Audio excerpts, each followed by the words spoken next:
So you're wanting Captain Scruffybeard to regale you with a bit of a yarn about my adventures on the raging main, are you?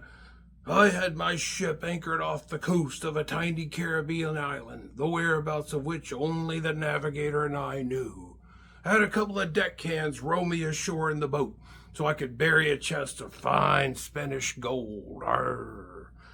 And rather than have anyone else know its location, I told the men to stay and mind the boat while I dragged the heavy chest around the island, out of sight of any prying eyes. I dragged it along the edge of the surf, knowing the crashing waves would erase my tracks. And once I'd found a suitable spot, I made note of it and buried the chest, covering it nicely, and as I wiped the sand from my hands, I decided to further confound the crew by walking clear around the small island, emerging from the opposite direction. And as I rounded a large outcropping of rock, I beheld a sight I never thought these pirates' eyes would see. A native woman, alone on an otherwise deserted beach. She had no limbs at all, just perched on the sand, staring forlornly at the sea and crying the cry of a tormented soul.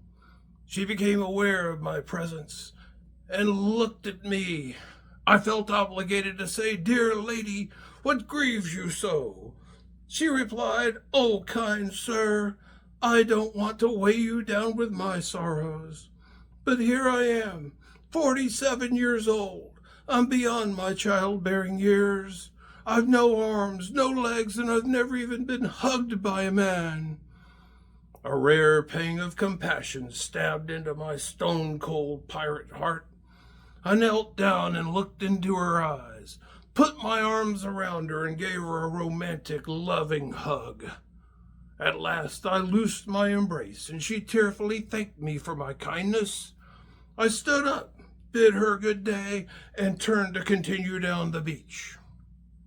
I got 5 paces, and she started sobbing again. I went back around and asked her what still troubled her.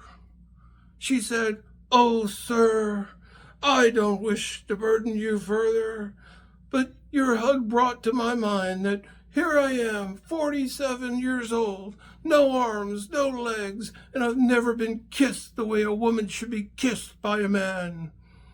So I knelt down, looked into her eyes, put my hands on either side of her head, touched my lips to hers, and gave her a long, deep, passionate kiss, the likes of which she would never forget. And at long last our lips parted. Her eyes fluttered a bit, swooning, and she thanked me profusely.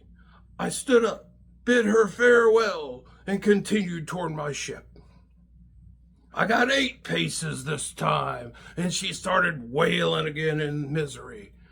So I stormed back, yelling, "What's the wrong now, woman?" She said, "Oh, sir, I don't mean to impose upon you further, but here I am, 47 years old, no arms, no legs, and I've never been screwed."